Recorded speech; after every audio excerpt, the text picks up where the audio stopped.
Hello, everyone. Thank you for joining us today for our another talk in our Talks in Chinese Humanities series. Before we start today, I'd just like to acknowledge that I'm on Bidjigal land and pay my respects to elders past and present. The Talks in China, my name is Minerva Inwald. I'm Judith Nielsen, postdoctoral fellow in contemporary art at the University of New South Wales in Sydney. The Talks in Chinese Humanities series is co-presented by the China Studies Centre and the Discipline of Chinese Studies at the University of Sydney, as well as the Faculty of Art, Design and Architecture at UNSW and the Australian Society for Asian Humanities. I'm very pleased to introduce our speaker today, Dr. David Porter, in particular because I have seen this research project develop from kind of archival research in Beijing up until its publication finally now as a book. So I'm really excited to introduce Dr. Porter. So Dr. Porter is faculty lecturer in the Department of History and Classical Studies and the Department of East Asian Studies at McGill University. He holds a PhD in history and East Asian languages from Harvard University. He is a historian of the Qing Empire, whose research focuses on questions of empire, identity, and state-making in a global early modern comparative context. In addition, he has been active in helping scholars and students across the world study the Manchu language via online teaching and the dissemination of Manchu language learning resources. So just before I hand over to Dr. Porter, I just want to explain how we'll be running the event online today. So Dr. Porter will give his presentation, and then there'll be time for questions at the end. If you can please put your questions into the Q&A box. You can do that during the talk or at the end, and then I will read those out for our speaker. All right, great. So thank you very much, Dr. Porter, and I'll hand over to you now. Yeah, thank you, Dr. Inwald. I'm really grateful to have been invited and to be able to speak to this audience here. And thanks to Ping as well for helping put this all together. So as that introduction suggested, what I'll be talking to you about today is my new book, Slaves of the Emperor, Service, Privilege, and Status in the Qing 8 Banners. So there's the book cover up on the screen now. This book actually just came out with Columbia University Press at the very end of last year, on Boxing Day, 2023. This is actually the first time I'm speaking about the whole book to a public audience, the whole completed book. So I'm very excited to be doing that. Of course, due to the relatively short length of the talk today, I'll just be giving kind of an overview of the major arguments, the major ideas in it. I'm not going to dive so much into the details of the evidence, but I'm, of course, happy to answer any specific questions that arise about that as this goes on. So I know this is an audience of China studies folks mostly, but before I dive into the content of the book itself, I just want to give a brief explanation of the institution on which it's focused. So I know many of you are not Qing historians. You may have heard of the 8 Banners, but not have all that great a sense of what they were. So the Qing banner system, or the Qing 8 Banners, as shows on the side here, was the main military force of the Qing state, and that's really the origin of the banner system. It's founded in the early 17th century, prior to the Qing conquest of China, which was in 1644. We talk about 8 banners because of these 8 different colored banner units within the system, basically different armies they're supposed to be. But in practice, actually, that wasn't really the most important way the banners were divided. They're also divided ethnically into Manchu, Mongol, and Han, or Hanjun, literally Han military divisions. Each of which has each of these 8 banners. So in a certain sense, there are 24 banners in the system. And originally, the banners were controlled by hereditary leaders. But over the course of the 17th century, they're substantially bureaucratized and brought under imperial control, become sort of directly managed by the Qing court, and all of the officers within them, basically not quite all of the officers, but the vast majority of the officers within them come to be appointed through sort of standard bureaucratic procedures within the Qing state. The banners, though, they're a fully hereditary social group. So you have individual positions in the banners, the position of being an officer of some rank, that kind of thing is appointed, but being a banner person at all, being a member of the banner system, was an inherited position. And this meant that the banners also didn't just include serving soldiers, but also women, children, the elderly, and the unemployed. And so this is a system that ends up, as we'll see in this talk, involving a great deal of other features beyond just military service. It serves basically as a social welfare institution for its members. And it ends up having a whole lot of administrative duties associated with managing this large population of people. Plus, as I'll talk about in a bit, the women within the banner system are also performing certain kinds of service for the Qing state. So that's the basic sense of what we're talking about today. But what I do in this book, in Slaves of the Emperor, is make three sort of major points about the banner system. So one is about the kind of way in which we understand what it means to be in the banners and how the banners were differentiated from the rest of the population. So the banner system has often been associated with Manchu rule over China. I mean, very reasonably, it is the Qing rulers are not ethnic Chinese, they're conquerors from the Northeast, ethnic Manchus. And so this has often been in the kind of historiography of the banner system, the way in which they're talked about, right? This is a Manchu institution supporting Manchu rule over a conquered Chinese population. But one of the big arguments I make in this book is that actually, if you look at how the banner population is differentiated from the rest of the empire's population, it's not really in ethnic terms, but in status terms. This isn't to say that ethnicity is unimportant, right? I mean, as already mentioned, you have these ethnic divisions within the banner system, but the kind of differentiating feature, the basic form of social organization that explains what it is to be a banner person is hereditary legal status. And I'll explain a little bit later in the talk what I understand that to mean. The second big point I make in the book is about how we should understand the role played by the banners and the people within them. I argue that the banners are what I call a service elite. And basically what I mean by this is that the banner population receives hereditary institutionalized privilege in exchange for performing a duty of hereditary service. So that privilege marks them as elites. That service produces that modifier, the term service elite here. And this exchange of service and privilege is not just something that happens in kind of practical terms, that there are, resources flowing each direction, or there's, service flowing one direction, resources flowing the other direction, but there's also a kind of ideological dimension to this, and a sort of dimension in terms of legitimating this exchange. And that is that the people of the banner system are treated rhetorically and in certain kind of metaphorical ways as slaves of the emperor. This is the use of the term slaves to refer to banner people comes up over and over again. This is not slavery, though, marking them as debased people, but rather slavery marking them as members of the emperor's household. And so that's a really important idea in the book, that this kind of rhetoric of bannermen as banner people as slaves gives them a certain kind of privileged position within the empire, and justifies that privileged position because it justifies their claim on the resources of the state, even as it also binds them to serve the court and to serve the dynasty. The third major argument I make is the comparative one.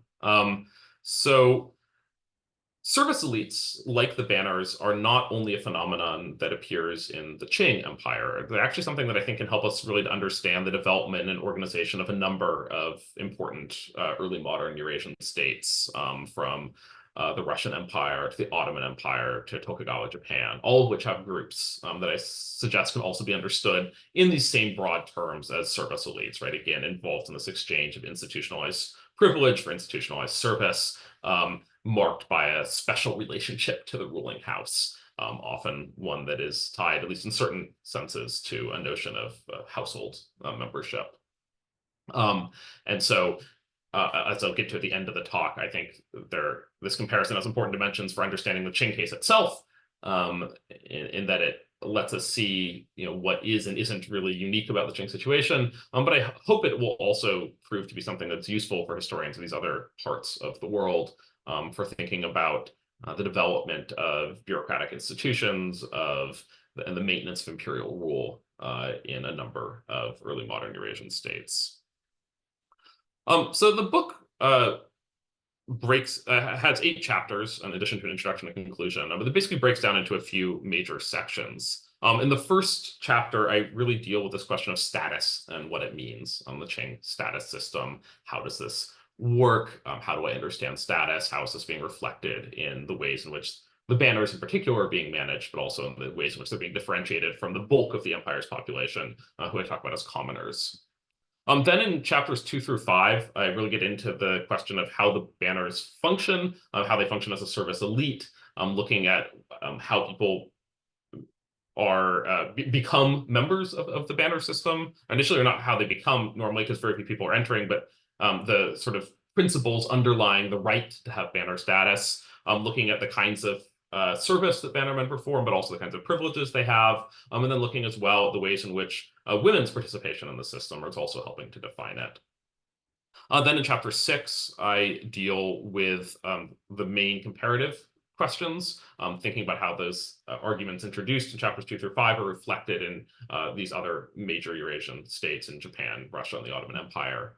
And finally, in chapter 7 and 8, I look at a particular moment in the history of the banner system, a moment in the mid-18th century, when the then reigning Qianlong emperor decides to expel large numbers of Han bannermen from the banner system. And I argue that this represents a kind of challenge to this service elite model of the banners. It's an attempt to ethnicize the banner system in a lot of ways, but it's one that is eventually abandoned.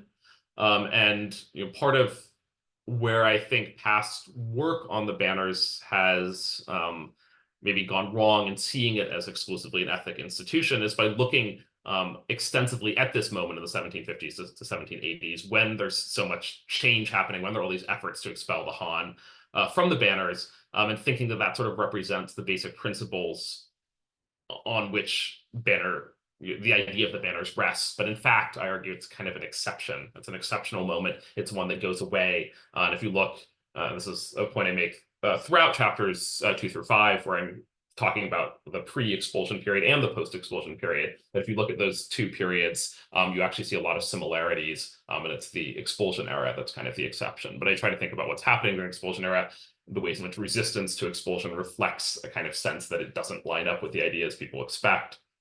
I'm going to also put the expulsion itself in a bit of comparative context by showing how you see these similar kinds of challenges or analogous kinds of challenges happening to service elite models elsewhere in Eurasia, which fail in the Russian and Japanese case and succeed, in fact, in the Ottoman case. But the sense that it's not an unchallenged model, it's one that is potentially subject to dispute.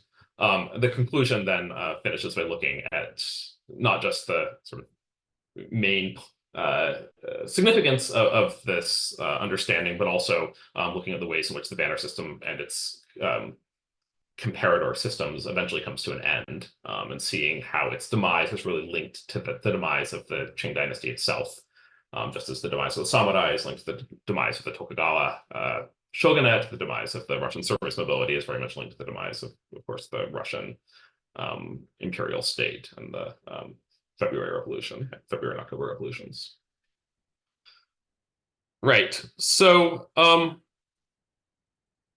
through, I'm going to talk about these ideas now in a little more detail, to give you a sense of the kind of arguments that I'm making here about each of these big points. So starting with the question of banner status. So when I talk about status, what do I mean? What sort of an identity category, what sort of an institutional form that the status take. So first, status is something that's defined in law. In the Qing case, all households are registered with the state by their status position. So there are banner registers that you are listed on if you are in the banner system. If you are a non-banner person, a Chinese non-banner person anyway, you are part of a commoner household, which is in what's called the baojia system. Basically, it's another system of management of local populations through the use of kind of mutual surveillance systems within local communities. But your status is something that's marked in law. It's something that's defined by law, right? So you can think of this in comparison to other ways in which identity can be defined, right? It's not understood as a natural category, right? It's not understood as something that is defined by your physical appearance or by your culture or something like that. It is something that is really defined very clearly in a legal way. Status is also something that's involved, that has implications for the kind of privileges and duties you have and the way in which you're going to be governed. So one basic feature of the Qing, as well as several other of these states I talk about, is that there isn't an idea of uniform citizenship, right? There isn't a sense that everybody is an equal citizen. Instead, people of different statuses have different relationships to the state. So one key distinction is, do you pay taxes or do you provide service, right? In general, I mean, in the Qing, this is a period in which most corvée labor has been commuted to tax payments. So in general, commoners are paying taxes. Banner people do not pay taxes. They provide service, right? So this key distinction, what they owe to the state. There's also different kinds of legal administration. We'll talk about this a little bit when I talk about some of the privileges of banner status, but the banner people are subject to different kinds of legal rules to laws, different kinds of laws and different applications of those laws than commoners are. The different status groups are administered differently. So they have different officials who often have distinct, although perhaps overlapping, geographic responsibilities, but they're responsible only for the kinds of people who are part of their status category. So in the Qing case, right, you have the banner bureaucracy is separate from the regular civil bureaucracy for the thing that, those of you who know anything about Imperial China are probably already familiar with, right? You think about the county magistrates at the lowest level, going up through prefects and provincial governors. The system of administration is one that governs commoners. It does not govern banner people. They're governed by a separate bureaucracy. And then if we look at the empire more broadly, if you look in places like Mongolia, or Altishar, the southern portion of Xinjiang, the Turkic Muslim portion there, or Tibet, you actually see yet more different forms of local administration that exist there that govern different kinds of people. But as commoners move into those areas, commoner administration is often established in zones in them. So the sense that different kinds of people have to be governed differently is very much one that I see is associated with a status idea. Status is also then linked to different kinds of work. It's associated with certain kinds of occupation. And so this is an idea, and actually a lot of these ideas in thinking about status come from some of the scholarship in Tokugawa Japan, which has really developed a robust sort of theoretical sense of how status worked in that society. But I think it is something you see there, right, where you have in Japan, you have distinctions between like samurai who are soldiers and priests and farmers and various kinds of outcasts with particular work, like with leather that's associated with them. But I think you can actually say this happens in the Qing too, right? That, again, banner people are associated with particular kinds of work. In fact, they are forbidden from engaging in occupations other than state employment. If you're a banner person, this doesn't mean they follow it. Banner people are also kind of play a major role in the development of Peking opera, for instance, but they're not supposed to go out and sing opera. That's not appropriate to their status position. They're supposed to work for the state. Commoners engage in a much wider range of labor, but there is this clear distinction in terms of what sort of work you do if you're a banner person versus a commoner. And this is a status marker. Status is a heritable category. So it's a legal category, but it's a heritable legal category. It's not necessarily impossible to cross status bounds. Some people do, but they can't be crossed freely. It requires the permission of legal authorities to change your status position, or in some cases, it is a punishment from legal authorities that leads you to change your status position. And in fact, in the Qing case, even this is such an important principle that marriage across status categories is forbidden.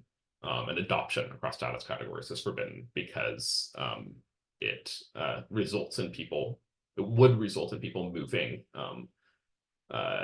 status positions, which is problematic, particularly in the case of the banners. So it's often tolerated for commoner women to marry into the banner system, but banner women can definitely never marry out.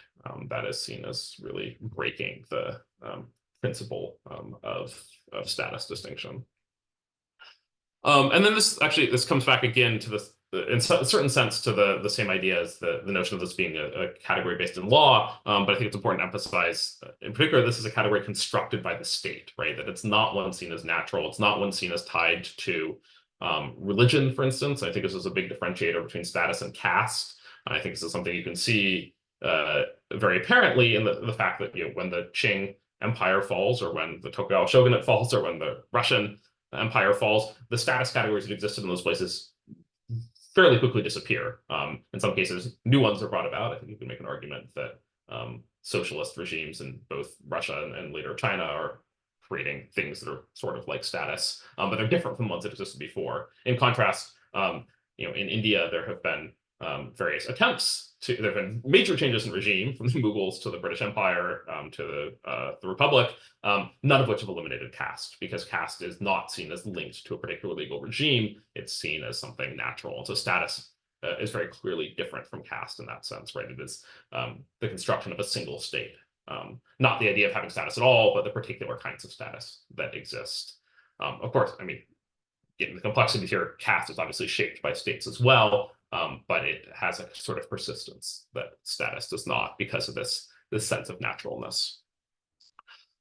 So as you may have gotten the impression already, for the Qing case, I see the big difference as being between banner people and commoners, though there also are other categories, right? I think we can talk about subjects of Mongol hereditary princes of Jassaks as a kind of status category. We can talk about subjects of Tusa domains in the Southwest as maybe a kind of status category you can talk about.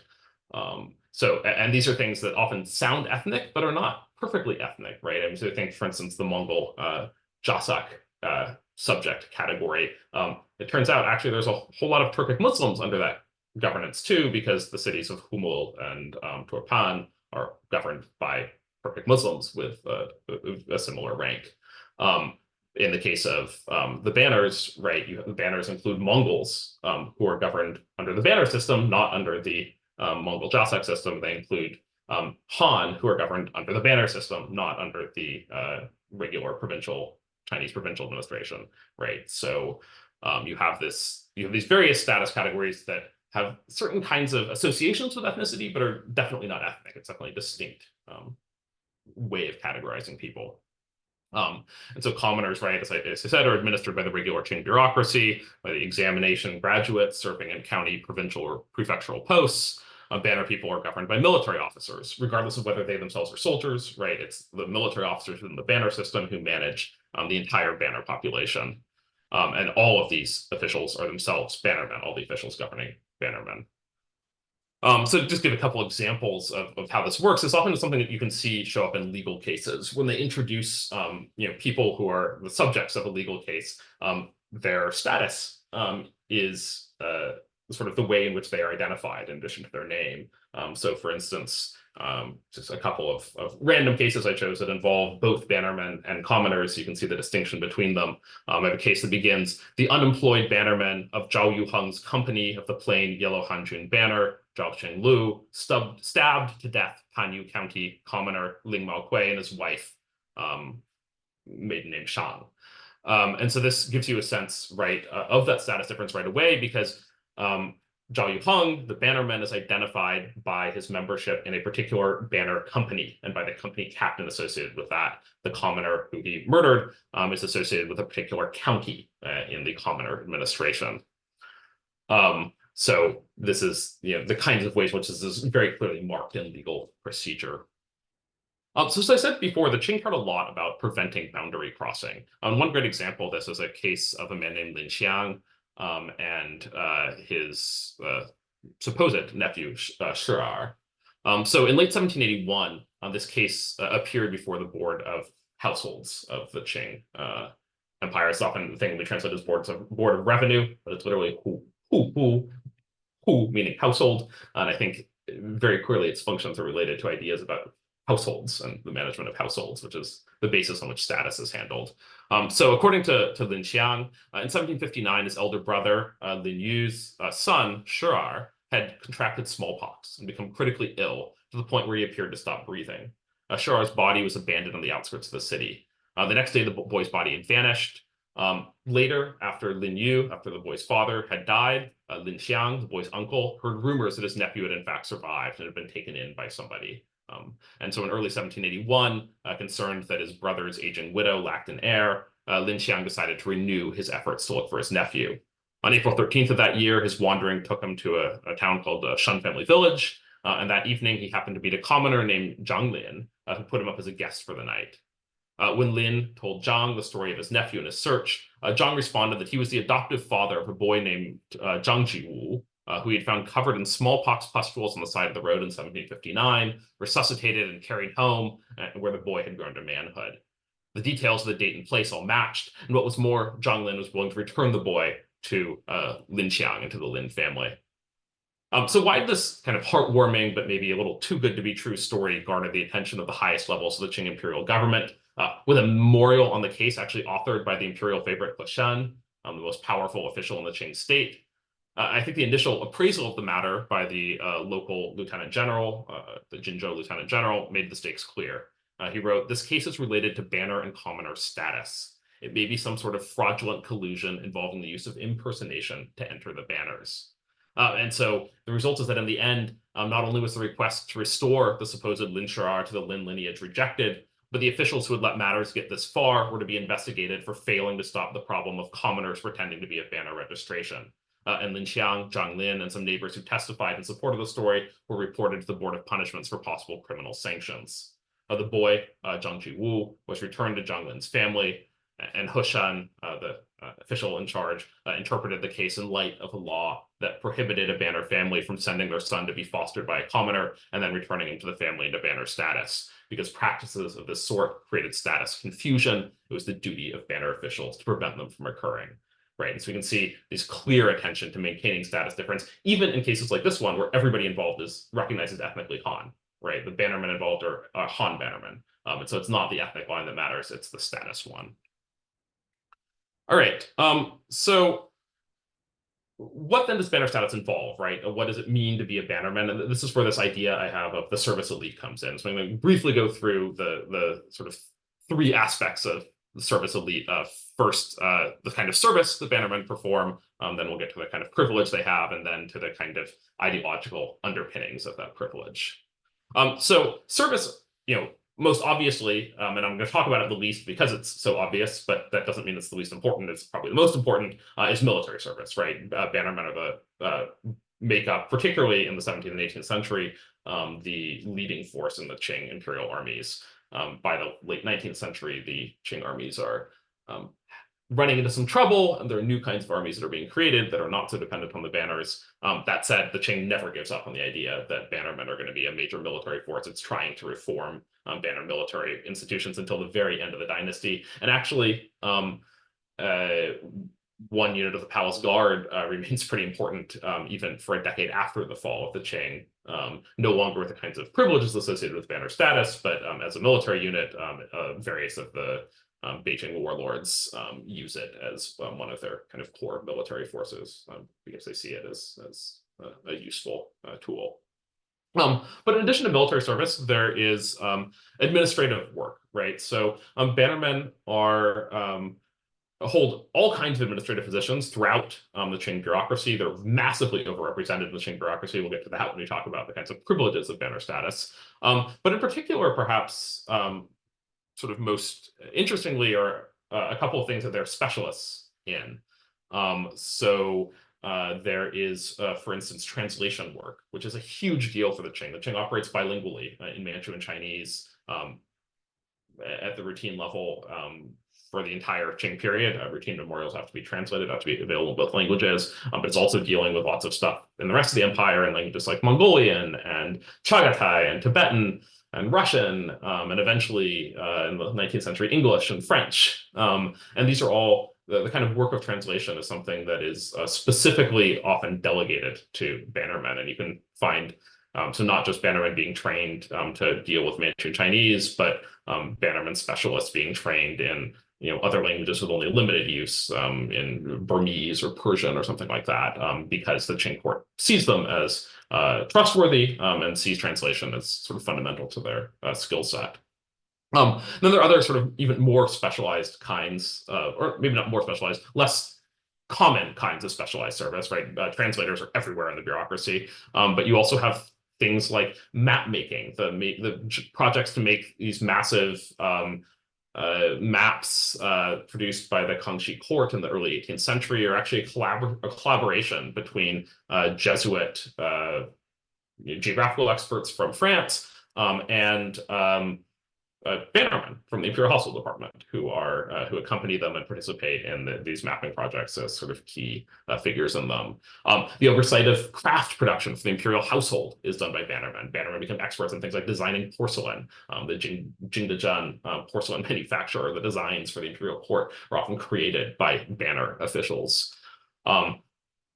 Maybe even more central, right there, they are responsible for frontier administration. If you look at the people who hold high positions across the Qing frontier at all times until the very final years of the dynasty, they're bannermen, right? These are the people who hold the title of Amban, of the kind of top official in places like Tibet and Xinjiang and Outer Mongolia. In addition, finally, women actually serve the court in a certain sense. All banner women were theoretically required at the age of 13 to be submitted for selection into the palace as consorts, or in the case of certain categories of banner women, as palace maids. And obviously, most women were not brought into the palace, right? The banner population is actually quite large. There's no need for the vast majority of them, but this is a kind of service that's being provided out of the banner population. You can see it in some ways as a kind of reproductive labor for the Qing court, right? It's the people who are taking care of the workings of the palace, right? The palace maids who are handling the actual kind of physical needs of people living in the palace, but then also the women who are literally reproducing the dynasty. The overwhelming majority of consorts of Qing emperors are banner women. The one main exception is daughters of Mongol princely households, but they're a much smaller percentage of the Qing consort population. So these are all kinds of ways in which the banner people are serving the Qing court. And then we get into privilege, right? And again, there's a number of aspects of privilege. There are legal privileges, certain kinds of punishments are commuted for banner people, for instance. There is, of course, this preferred access to jobs in the government, which, again, this is something fairly well known about late imperial China, right? But being a high-ranking government official is a fairly desirable thing to be. It's a lot more likely to happen if you're a bannerman than it is if you're a commoner, right? There are many more paths of entry into the bureaucracy, and there are quotas that basically make it such that bannermen can hold many more jobs than commoners can, especially relative to their population, but even in absolute numbers. And in addition, bannermen are able to serve in basically any position in the entire bureaucracy. Commoners, for instance, are limited to positions within the sort of Chinese, the bureaucracy, the standard bureaucracy of China proper, right? A commoner can't go out to Xinjiang to be an amban. A bannerman can, but a bannerman can still serve as a county magistrate, right? So bannermen can hold positions that commoners normally hold. The reverse is not true. But then most important are the economic privileges. So soldiers, of course, are receiving stipends, or salaries, sorry. Widows, orphans, and disabled bannermen are receiving stipends. Banner people are often given gifts for life cycle events, or they have their debts canceled. There are programs to give, when you have times when the Qing court can't fully fund all of the needs of banner people through its regular military salaries, within the banner system, it actually will turn over salaries in commoner military units. There's a separate commoner military system that's less prestigious, but people in that will lose their jobs and have their salaries turned over to bannermen in certain cases. And we see also the development of all kinds of innovative funding mechanisms to create basically supernumerary positions, basically positions are going to be paid without doing anything. So this happens, for instance, in the 19th century, you see large numbers of moments when certain garrisons will loan out funds at interest to merchants and then use those interest payments to pay basically stipends for bannermen who aren't working. And then finally, so understanding this privileged position of banner people as members of the service elite really requires looking not just at their special access to public resources, but at their relationship to the ruling family and how that relationship provided ideological justification for the receipt of state support. So banner people are not just employees of the Qing state, they're members of the emperor's household. This isn't true at a literal level, of course. Most banner people were unlikely to so much as lay eyes on the emperor or set foot in the palace, but it's true in a symbolic sense, maybe even at a ritual level. Right, banner people are understood to be slaves of the emperor. And so this idea is embedded in memorials from banner officials to the imperial court, in which bannermen used the term slave, Chinese nucai or Manchu aha, as a first-person pronoun. This is something quite different from the idea of slavery in the New World at the same time. The emperor is not buying or selling banner people as slaves. They're not a debased group of people denied legal personhood. Rather, this use of this term is elevating ordinary banner people, not denying them rights. Slaves in a legal sense in late imperial Chinese law were part of the households of their masters. They owed service to their master, but they were also entitled to his sustenance and protection. And so when one's master was the emperor himself, as it was for all banner people, to be a slave thus became the basis of a secure claim to privilege and to the resources of the state. So to give an example of how banner people cared about this, in 1735, this man Galbin, who's on the screen here, his daughter was actually a secondary consort of an imperial prince, Hong Li, who in 1735, when the Yongzheng emperor died, became emperor. And the new emperor Galbin was not in the regular banners. He was in a section of the banners known as the Imperial Household Department, the bondservant banners, which basically meant that his ancestors had been literal slaves captured by the Qing court. So they were actual slaves. And so the emperor thought this was inappropriate for him to be married to an actual slave. He offered to free, or he ordered Galbin to leave the banners. And in response, Galbin memorialized as follows. He said, "Your slave has received imperial grace for generations. My grandfather, father, sons, and grandsons have been raised and nourished in the palace for 5 generations and more than 100 years.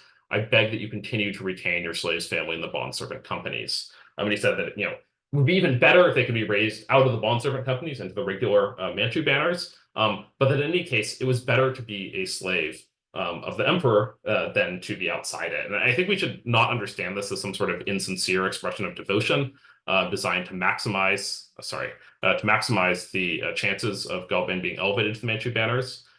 Rather, as Galbin himself stated in quoting something the Yongzheng emperor had supposedly told him during an imperial audience, he said, "Slaves within the palace are extremely intimate.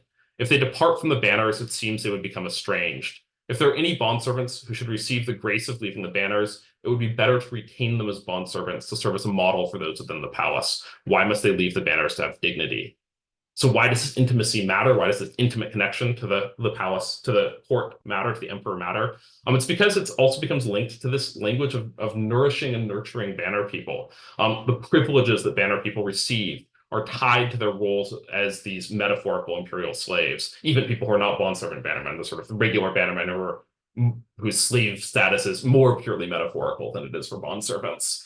This is a relationship that continues through time, across generations. You see lots and lots of discussions in documents, Qing documents, of the emperor nurturing and nourishing banner people, often tied to the phrase generation after generation. And it gets specifically used, in fact, in relation to memorials thanking the emperor for approving new funding schemes to pay bannermen not to work. And so this is very clear link between this kind of language and the actual economic privileges of banner status. Of course, this role of slave is also tied to duty. And you can see in the quote at the bottom here, the Qianlong emperor excoriated bannermen who tried to keep their daughters out of the xionu selection, right? If we understand that as a kind of service that's being provided, right, to potentially enter the palace. And he says that bannermen who do this, who try to keep their daughters out of this, probably because it was a lot of effort to submit your daughter to selection. You had to go, take her somewhere, a lot of trouble. She was probably not going to be selected anyway, not worth your time. The emperor said, if you do this, right, this is all born of not clearly knowing the great principle of righteousness of lord and slave. The people of the banners are all my longtime slaves. One must not still speak of them as akin to ordinary commoners who have but the correspondence of lord and official. And so in emphasizing this duty bannermen had to serve, he points out how this makes them different from commoners, even from commoners who had reached official rank, right? There's difference between lord and official is different from the relationship between lord and slave. And in the sense, the one between lord and slave is more important, is closer, creates greater obligations in both directions. All right, so I've run low on time here, so I'm just going to say a couple words about the comparative aspects of the project and then open this to questions. So basically the groups I compare the banners to in this book are the Russian service nobility, the Japanese samurai, and a complex mix of the Ottoman elite, particularly the janissaries and people like them. In all of these cases, we see similar forms of exchange of service and privilege.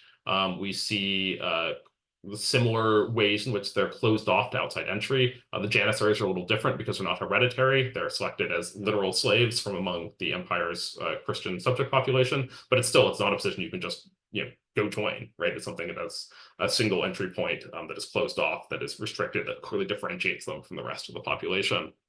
And these are all actually also involved in a very interesting transition from kind of feudal rule to bureaucratic rule, right? You can see that in all of these cases, men don't inherit specific positions.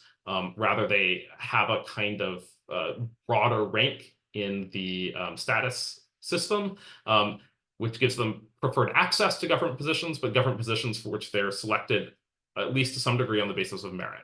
And so what this means then, is that the logic of service elite systems is that basically there's large numbers of people in them, right? These are not groups of just a few hundred aristocrats. These are groups of hundreds of thousands, or in the case of the banners, even millions of people. So men can be selected from them, from a large competitive pool on the basis of merit. But unlike independent bureaucratic institutions, the loyalty of these men to the ruling house is secure, because their position depends on privilege that would cease to exist if the ruling house fell. And so this way it kind of combines the advantages of Weberian bureaucracy with those of patrimonialism.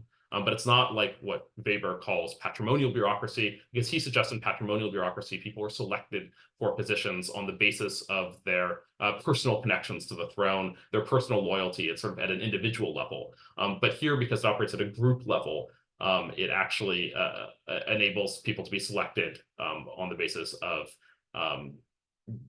their past performance as officials, on the basis of their record as of scholastic achievement. And it also means that they can be selected at much lower levels of the state, right? It's not just a handful of elites at the top.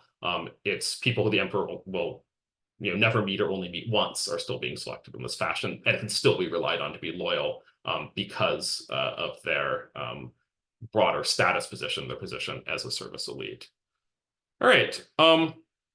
So I think one thing this